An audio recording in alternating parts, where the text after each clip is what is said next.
আসসালামু আলাইকুম। সবাইকে স্বাগত জানাচ্ছি বিডি দর্পণের নিয়মিত আয়োজন আজকের দুনিয়ায়। আপনাদের সাথে আছি আমি ফাহাদিয়া মিতু। চলুন জেনে নেওয়া যাক সারা দুনিয়ায় এই পর্যন্ত ঘটে যাওয়া প্রধান খবরগুলো। পাকিস্তানের সাবেক প্রধানমন্ত্রী ইমরান খানের মুক্তির দাবিতে দেশব্যাপী বিক্ষোভের ডাক দিয়েছে তার দল পাকিস্তান তেহরিক-ই-ইনসাফ পিটিআই। আগামী ৫ আগস্ট তার জেলবন্দি দিবসে রাজপথে এই কর্মসূচি পালন করা হবে। রাজধানী ইসলামাবাদে পিটিআই-এর নেতা আসাদ কায়সার এক সংবাদ সম্মেলনে এই বিক্ষোভের ঘোষণা দেন। সংবাদ সম্মেলনে দলের মহাসচিব ওমর আইয়ুব খান ও অন্য নেতারা উপস্থিত ছিলেন। ইমরান খান ১ বছর ধরে কারাগারে রয়েছেন। ২০২৩ সালের ৫ আগস্ট তাকে লাহোর থেকে গ্রেফতার করা হয়েছিল। অবৈধভাবে রাষ্ট্রীয় উপঢৌকন বিক্রির অপরাধে তাকে ৩ বছরের কারাদণ্ড দেওয়া হয়েছিল। এর আগে ২০২২ সালের ৯ এপ্রিল পার্লামেন্টে অনাস্থা ভোটে প্রধানমন্ত্রীর পদ হারিয়েছিলেন ইমরান খান। পিটিআই সরকারের সময় দেশটির জাতীয় পরিষদের স্পিকারের দায়িত্বে ছিলেন আসাদ কায়সার। তিনি সংবাদ সম্মেলনে বলেন, বর্তমানে পিটিআই-এর নেতাকর্মীরা নির্বিচার নিপীড়নের শিকার হচ্ছেন। দলের আইন প্রণেতা ও সামাজিক যোগাযোগ মাধ্যমে সক্রিয় কর্মীদের বিরুদ্ধে বিদ্বেষ ছড়ানো হচ্ছে। ১২ জুলাই সুপ্রিম কোর্ট আনুপাতিক হারে পিটিআই-এর জন্য নারী ও ক্ষুদ্র জাতিগোষ্ঠীর জন্য সংরক্ষিত আসন বরাদ্দের আদেশ দেয়। ওই আদেশে পিটিআইকে সংরক্ষিত আসনের জন্য তাদের প্রার্থীদের নামের তালিকা ১৫ দিনের মধ্যে নির্বাচন কমিশনে জমা দিতে বলা হয়েছে। আর নির্বাচন কমিশনকে নির্বাচিত প্রার্থীদের নামের তালিকা ৭ দিনের মধ্যে প্রকাশ করতে বলা হয়। তবে ওই আদেশ পুনর্বিবেচনার জন্য আবেদন করেছে ক্ষমতাসীন পাকিস্তান মুসলিম লীগ নওয়াজ পিপলস পার্টি। আসাদ কায়সার বলেন, স্বপ্রণোদিত হয়ে সুপ্রিম কোর্টের দেওয়া ওই আদেশের পর তাদের দলের বিরুদ্ধে সরকারের নিপীড়ন নেমে এসেছে। তিনি বলেন, নেতাকর্মীদের ভিত্তিহীন বিভিন্ন মামলায় জড়ানো হচ্ছে। ইসরায়েলে ঢুকে পড়ার হুমকি দেওয়ার পর পশ্চিমা সামরিক জোট ন্যাটো থেকে তুরস্ককে বহিষ্কারের দাবি তুলেছে ইসরায়েল। ইসরায়েলি পররাষ্ট্রমন্ত্রী ন্যাটোর কাছে এই দাবি করেন।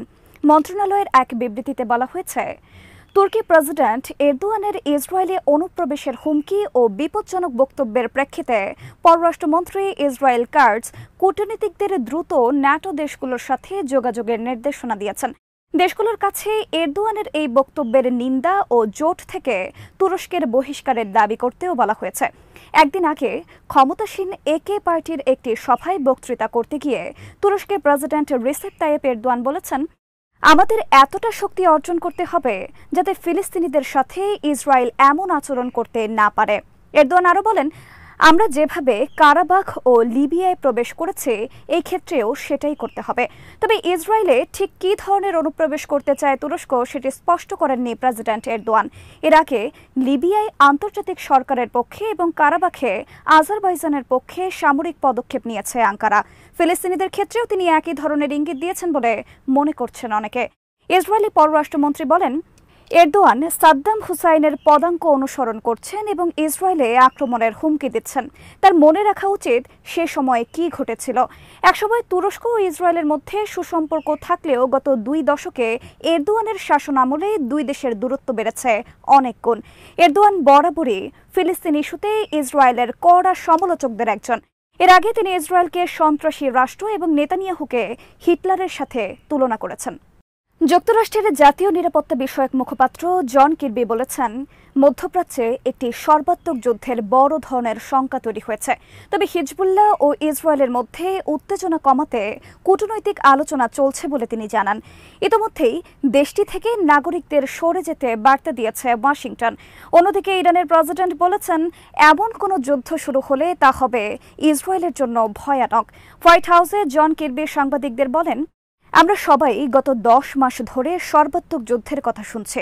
সেটি এখন আরও বেড়েছে। সত্যি কথা বলতে আমরা মনে করি সেটি এখন সর্বোচ্চ পর্যায়ে। হিজবুল্লাহর হামলার জবাব দেওয়ার অধিকার ইসরায়েলের রয়েছে উল্লেখ করে তিনি বলেন, কেউ বড় ধরনের যুদ্ধ চায় না। আমি বিশ্বাস করি আমরা এই পরিস্থিতি এড়াতে পারব। ইসরায়েলের একটি খেলার মাঠে রকেট হামলায় ১২ জন নিহত হবার পর হিজবুল্লাহর বিরুদ্ধে অভিযান চালানোর হুঙ্কার দিচ্ছে ইসরায়েল। যদিও হিজবুল্লাহ বলেছে ওই হামলা তারা চালায়নি। এরপর থেকেই লেবাননে আরেকটি সংঘাত শুরু হওয়ার আশঙ্কা করা হচ্ছে।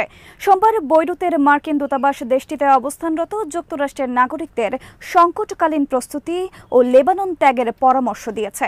এক ভিডিও বার্তায় যুক্তরাষ্ট্রের সহকারী পররাষ্ট্রমন্ত্রী রেইনা বিটার লেবাননে অবস্থানরত মার্কিনীদের উদ্দেশ্যে বলেন, যদি বাণিজ্যিক ফ্লাইট পাওয়া না যায় তাহলে দীর্ঘ সময়ের জন্য নিরাপদ আশ্রয়ে থাকার প্রস্তুতি নিন। এদিকে লেবাননে ইসরায়েলি আগ্রাসন শুরু হলে তার পরিণতি ভয়াবহ হবে বলে সতর্ক করে দিয়েছেন ইরানের নবনির্বাচিত প্রেসিডেন্ট মাসুদ পেজেশকিয়ান। ফরাসি প্রেসিডেন্ট ইমানুয়েল ম্যাক্রোর সাথে টেলিফোন আলাপে তিনি একথা বলেন।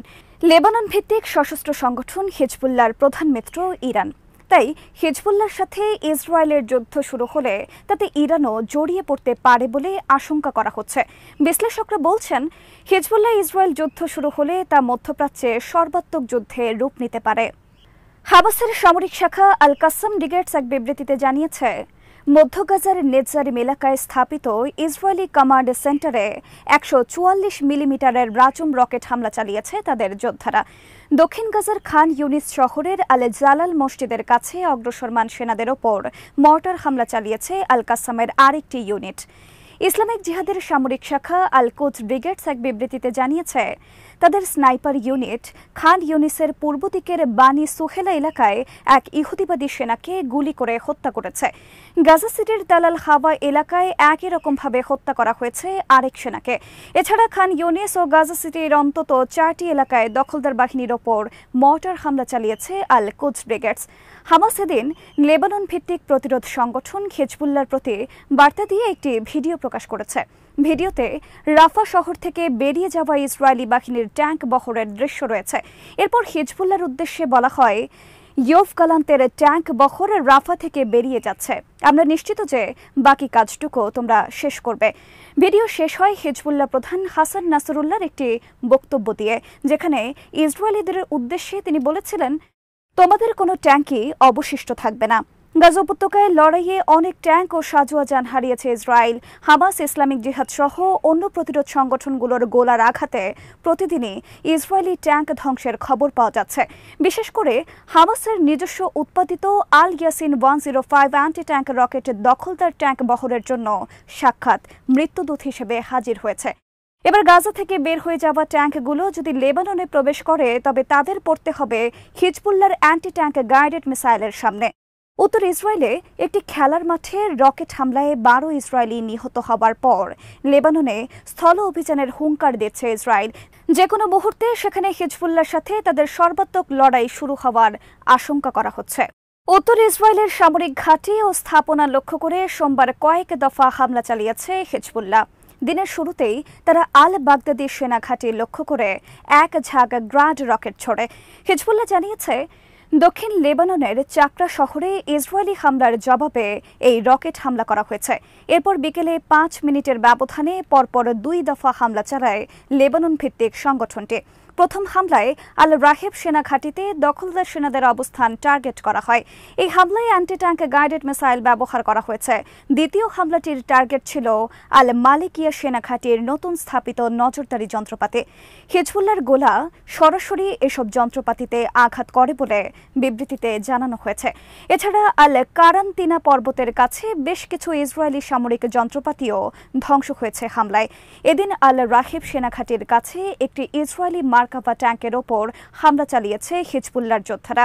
দীর্ঘক্ষণ ট্যাঙ্কটির গতিবিধির ওপর নজর রাখার পর বিকেল 4:30 একটি অ্যান্টি ট্যাঙ্ক গাইডেড মিসাইল ছোড়া হয়। মিসাইলটি সরাসরি ট্যাঙ্কে আঘাত হেনেছে বলে নিশ্চিত করেছেন যোদ্ধারা। বিকেল 5:30টার পরপর 2 দফায় উত্তর ইসরায়েলের আল আদাব ও হাদাব ইয়ারিন সেনা ঘাঁটিতে হামলা চালানো হয়। আর দিনের শেষ হামলাটির টার্গেট ছিল আল রাহেব সেনা ঘাঁটি। এদিকে মার্কিন সংবাদ মাধ্যম ওয়াল স্ট্রিট জার্নালের এক রিপোর্টে বলা হয়েছে, ইসরায়েলের সাথে সর্বাত্মক যুদ্ধের আশঙ্কার মাঝেও লেবাননের জনগণের কাছে ইসরায়েল বিরোধী অবস্থানের জন্য সমর্থন পাচ্ছে হিজবুল্লাহ। এমনকি হিজবুল্লাহর বিরোধী হিসেবে পরিচিত নেতাও এই ইস্যুতে হিজবুল্লাহকে সমর্থন দিচ্ছেন। তারা গাজা যুদ্ধকে কেন্দ্র করে হিজবুল্লাহর অবস্থানের পক্ষে রয়েছেন। গাজায় ইসরায়েলি আগ্রাসন শুরু হওয়ার পর থেকেই উত্তর ইসরায়েলের ওপর হামলা শুরু করে হিজবুল্লাহ। যে কোনো সময় ইরান সমর্থিত এই সশস্ত্র সংগঠনটির সাথে ইসরায়েলের সর্বাত্মক যুদ্ধ শুরুর আশঙ্কা করা হচ্ছে। নির্বাচনে নিজেকে বিজয়ী ঘোষণা করেছেন ভেনেজুয়েলার প্রেসিডেন্ট নিকোলাস মাদুরো। রোববার অনুষ্ঠিত নির্বাচনে বিজয় নিশ্চিত হলে এ নিয়ে টানা তৃতীয়বারের মতো দেশটির প্রেসিডেন্ট হবেন হুগো চ্যাভেজের এই উত্তরসূরি। তবে তার এই ঘোষণা প্রত্যাখ্যান করেছে বিরোধী দল। রাজধানী কারাকাসের রাস্তায় তারা বিক্ষোভ শুরু করেছে। বিবিসি জানিয়েছে, ভোট গণনা শেষ হওয়ার আগেই নিজেকে বিজয়ী ঘোষণা করেছেন মাদুরো। ভেনেজুয়েলার নির্বাচন পরিচালনা সংস্থা ন্যাশনাল ইলেকটোরাল কাউন্সিলের প্রধান এবং মাদুরোর ঘনিষ্ঠ হিসেবে পরিচিত অ্যালভিস অ্যামোরোসো জানিয়েছেন, ইতিমধ্যে ৮০% ভোট গণনা করা হয়ে গেছে। গণনা করা ভোটের মধ্যে ৫১% ভোট পেয়েছেন মাদুরো, আর তার প্রধান প্রতিদ্বন্দ্বী পেয়েছেন ৪৪% ভোট। তবে এই ঘোষণা প্রত্যাখ্যান করেছে বিরোধী দলগুলো। তারা এটিকে প্রতারণা হিসেবে আখ্যা দেওয়ার পাশাপাশি ফলকে চ্যালেঞ্জ করারও ঘোষণা দিয়েছে। আল জাজিরা জানিয়েছে, রাজধানী কারাকাস ছাড়াও দেশের বিভিন্ন শহরে বিক্ষোভ শুরু হয়েছে। শহরগুলোতে অতিরিক্ত পুলিশ মোতায়েন করা হয়েছে। রাজধানীর সড়কে নেমেছে প্রেসিডেন্ট গার্ডের সদস্যরা। বিক্ষোভকারীদের ওপর টিয়ার গ্যাস ছোড়ার খবরও পাওয়া গেছে। বিরোধীরা বলছে, তাদের প্রার্থী এডমোন্ডো গনজালেস কম করে হলেও ৭০% ভোট পেয়ে জয়ী হয়েছেন এবং তিনি নির্বাচিত প্রেসিডেন্ট। বুথ ফেরত জরিপগুলোতে মাদুরোর চেয়ে অন্তত ৪০% ব্যবধানে গনজালেস এগিয়ে ছিলেন বলে দাবি করা হয়েছিল। মাদুরোর দল সমাজতান্ত্রিক পিএসইউভি পার্টি গত ২৫ বছর ধরে ভেনেজুয়েলার ক্ষমতায় আছে। ২০১৩ সালে সাবেক ও পশ্চিমা বিরোধী আলোচিত প্রেসিডেন্ট হুগো চ্যাভেজ ক্যান্সারে আক্রান্ত হয়ে মারা যাবার পর থেকেই ভেনেজুয়েলার প্রেসিডেন্ট হিসেবে দায়িত্ব পালন করছেন মাদুরো। আজ এখানেই শেষ করছে। সবাই ভালো থাকুন, সুস্থ থাকুন আর দেখতে থাকুন বিডি দর্পণ। চ্যানেলটি ভালো লাগলে সাবস্ক্রাইব করুন, সংযুক্ত থাকুন আমাদের ফেসবুক পেজে। আল্লাহ হাফেজ।